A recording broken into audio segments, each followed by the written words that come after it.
Hello friends, today's topic of discussion is chemiluminescence immunoassay. This is a recent technique for estimation of various antigen and antibodies. It is a type of immunoassay. In last lecture we discussed about ELISA. Okay, so chemi means chemical,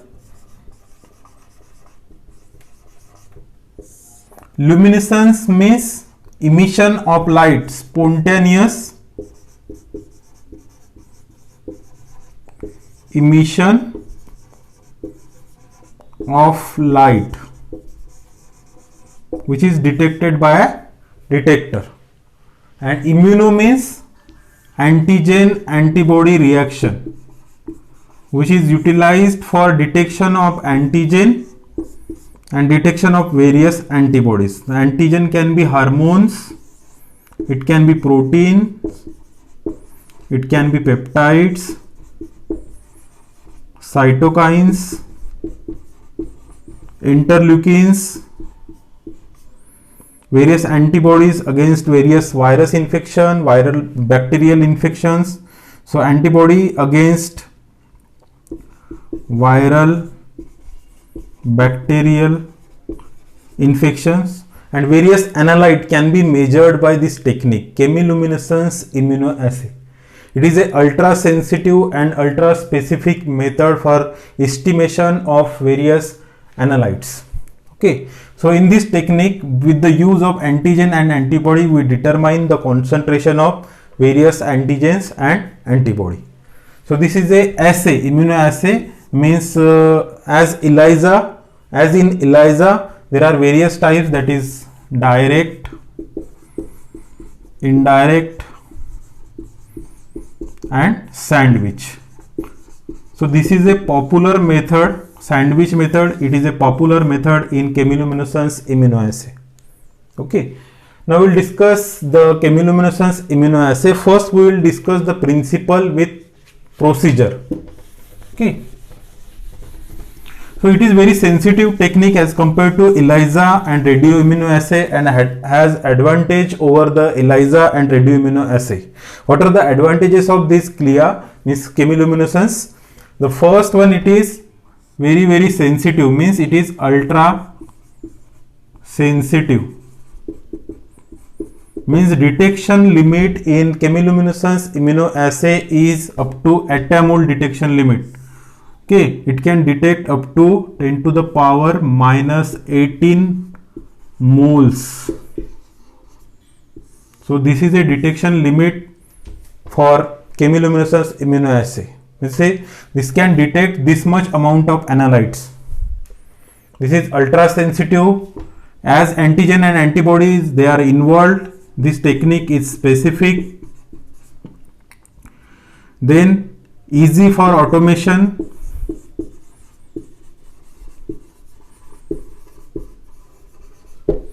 No radiation hazard, no radiation hazards, and longer half-life or shelf life of reagents. So these are the advantages of chemiluminescence immunoassay. ELISA has one advantage, it is less sensitive as compared to the chemiluminescence, but it is a cheaper method. ELISA is cheaper method as compared to this chemiluminescence. So these are the advantages of chemiluminescence over ELISA and radioimmunoassay. Now we'll discuss the principle along with the procedure of this chemiluminescence. So this is a microtiter well. This is a magnified view of microtiter well. This is a solid phase. Okay, microtiter well. To this microtiter well, antigens, they are immobilized. So antigens are immobilized on a microtiter well, which are specific against the analyte to be detected. These antibodies are specific against the analyte to be detected, means Suppose this is analyte.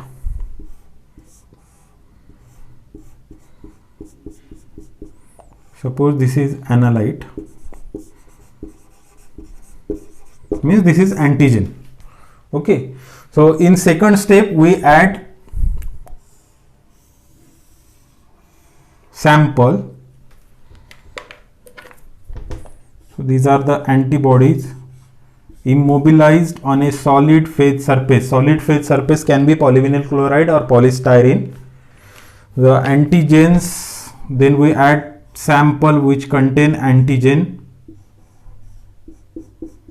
So these are the antigens.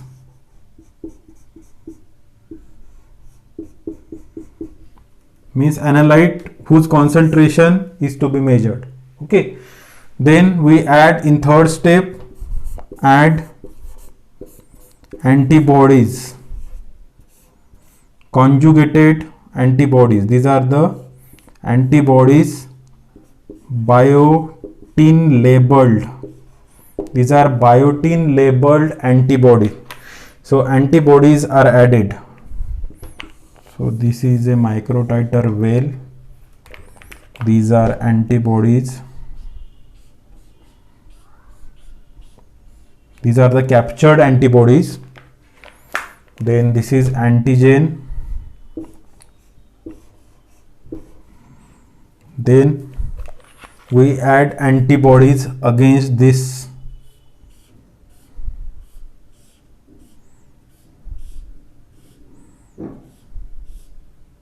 antigen. So this is a sandwich method in which antigen is sandwiched between two antibodies. Now this antibody, it is biotin labeled. This is biotin labeled antibodies.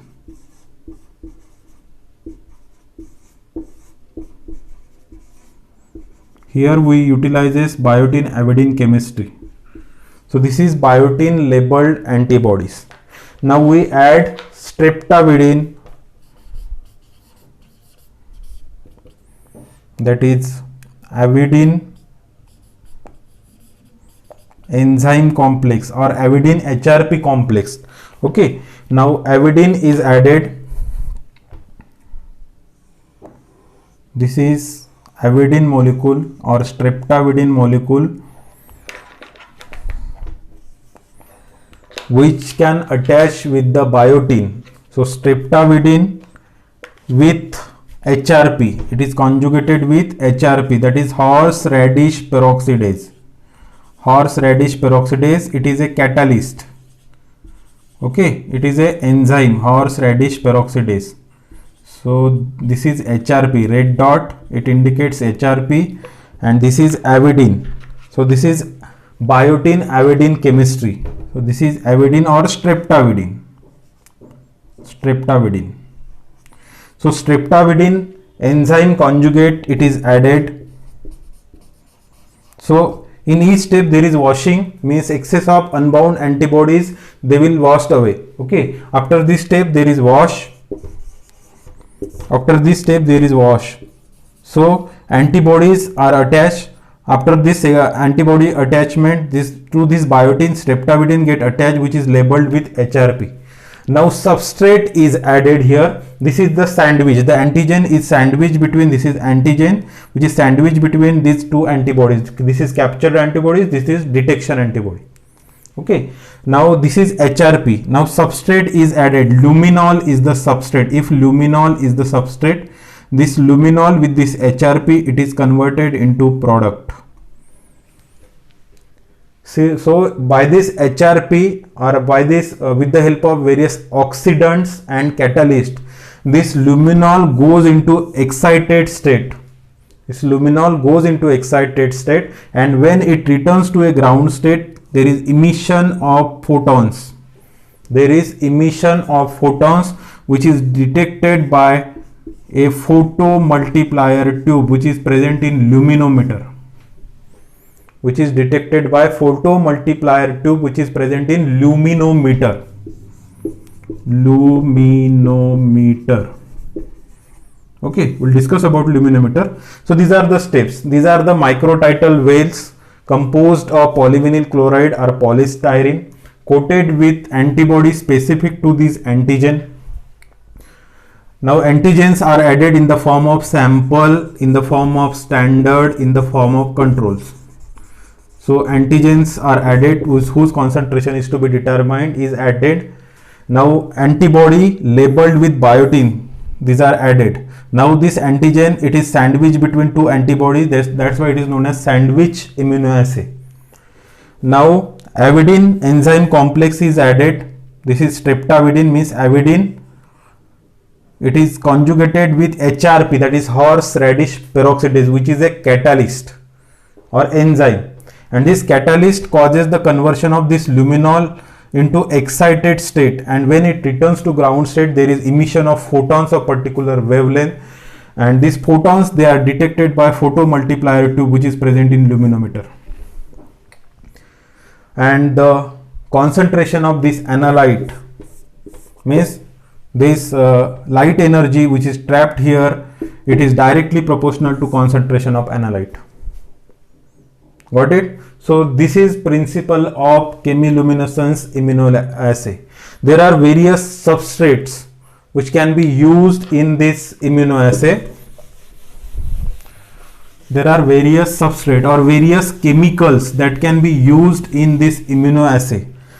The substrate itself catalyzes emission of photons, means for example, first is the chemical itself causes emission of light. So name of that chemical is acridinium esters. Okay, in presence of alkaline H2O2, this acridinium ester, it goes into excited state, and when it returns to ground state or lower energy state, there is emission of light. This light is detected by luminometer. So this is acridinium ester, which itself causes emission of light. Second one is the through various catalysts or through various enzymes. Through various enzymes or catalyst, there is emission of light. Okay, the substrates are, in these substrates are either luminol, isoluminol, then AMPPD. So this is a substrate, that is dioxetane. Okay, dioxetane derivatives. So luminol, isoluminol and dioxetane derivatives that can be used as a substrate. Various enzymes that can be used in this process, they are horseradish peroxidase, alkaline phosphatase, various microoxidase, and various metal ions that can be used as a catalyst in this reaction for production of light. So take an example of luminol, and various, or with the help of various oxidants that can be used in this reaction. Various oxidants that can be H2O2, that is hydrogen peroxide, hypochlorite and oxygen. These are the oxidative agent, okay, that causes the emission of photons from a substrate. Take one example.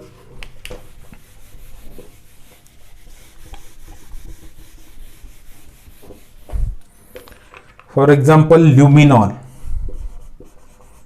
Luminol in presence of horseradish peroxidase and H2O2, it is converted into excited state. This excitation, it is caused by oxidation of luminol. It is caused by oxidation of luminol in presence of hydrogen peroxide. It goes into excited state, and when returns to the ground state or lower energy state, there is emission of light. There is emission of light which is detected by a luminometer. So these are the second group of enzyme, second group of substances that uses enzyme as a catalyst. Now coming to the third, that is electrochemiluminescence. Electrochemiluminescence means with the help of electrodes there is emission of photons by using the electrodes. Here the substrate or substance which is utilized is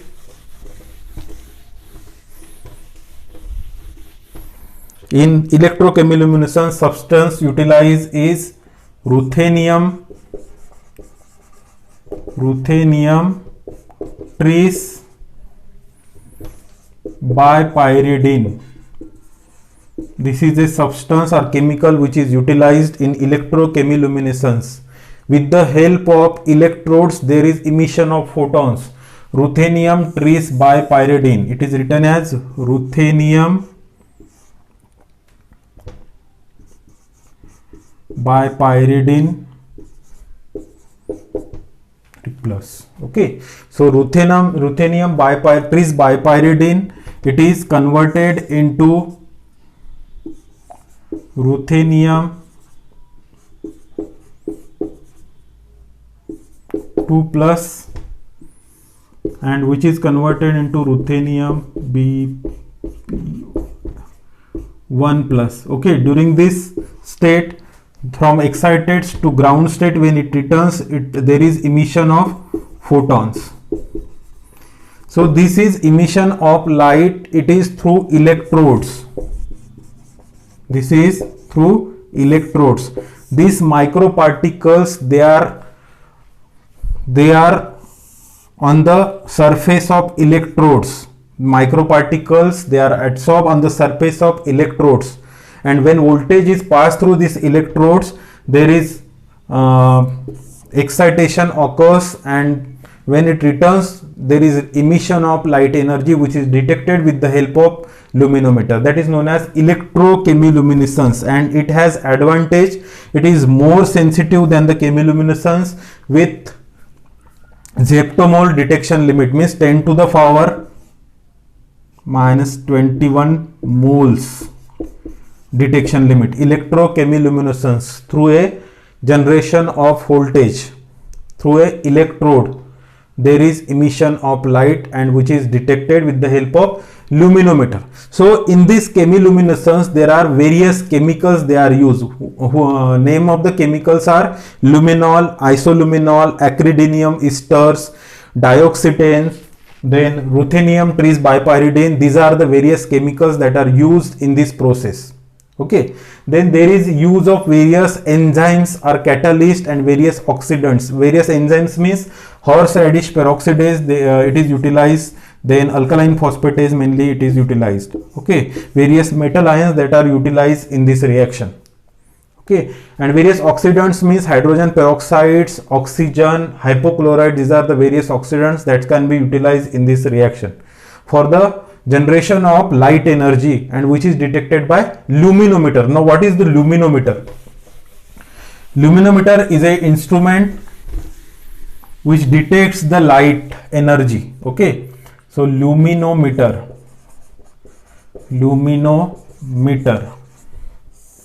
it has three parts. First one is the cell, intact cell or light tight chamber,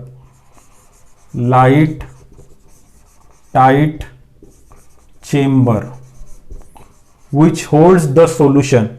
This light tight chamber which holds the solution. Second one is the injection system. It is for addition of reagent to the cell.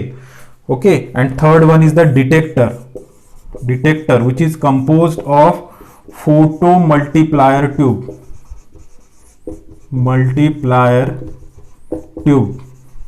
Okay, it has three parts. The cell, that is light tight chamber, it holds cuvettes or it holds solution. Okay, then injection system to add reagent, and third one is the detector for detecting the signal. Photomultiplier tube is there. When there is emission of photons, it is detected by with the help of photomultiplier tube in a luminometer. So there are various substrates that can be utilized in chemiluminescence. Okay, that's why the name is given, chemiluminescence. Assay technique, there are various types, but sandwich chemiluminescence immunoassay, it is most common. Okay, most common is the sandwich for detection of various analytes. Okay, so what are the uses of this chemiluminescence immunoassay?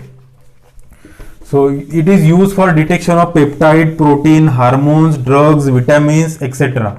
Okay, so it is used for detection of antigen, then it is used for detection of antibodies against various infectious particles. Okay, so it is used for detection of antigen means peptide, protein, hormones, then vitamins, it can be used. Then detection of various antibodies against various viral infection, various bacterial infection, it can be used. Okay, then third, it can be used for the measurement of ATP specific enzymes. How it is utilized for detection of ATP specific enzymes? The luciferase is the enzyme. Luciferase, it is an enzyme which is obtained from firefly. Okay, so luciferase, the luciferin is the chemical, then ATP and O2 in presence of luciferase and magnesium ion, it is converted into oxyluciferin plus AMP plus CO2 plus photons. So this is measured. So various ATP specific enzyme, for example kinases, various kinases, for example creatine kinase can be estimation of creatine kinase can be done with the help of this luciferase ATP system. Okay, so there is generation of light energy which is measured. Then fourth important is, it is used for the determination of concentration of coenzymes. Coenzymes means which coenzymes? NADH, NADPH can be measured with the help of this chemiluminescence. Concentration of NADH and NADPH can be measured. Okay, so if the NADH and NADPH can be measured, it can be used for the estimation of various analytes. It can be used for the estimation of various analytes in which there is production of NADH, NADPH. So it is a very sensitive technique. With electrochemiluminescence, the detection limit is 10 to the power minus 21 zeptomole detection limit. Electrochemiluminescence, it is ultra sensitive, ultra specific technique, easy for automation. Then various antigens, hormone, vitamin, drugs, peptides, proteins can be estimated. Various antibodies against various viral infection, various bacterial infections can be detected with the help of this method. Then determination of T3, T4, TSH hormones, then FSH, LH, prolactin.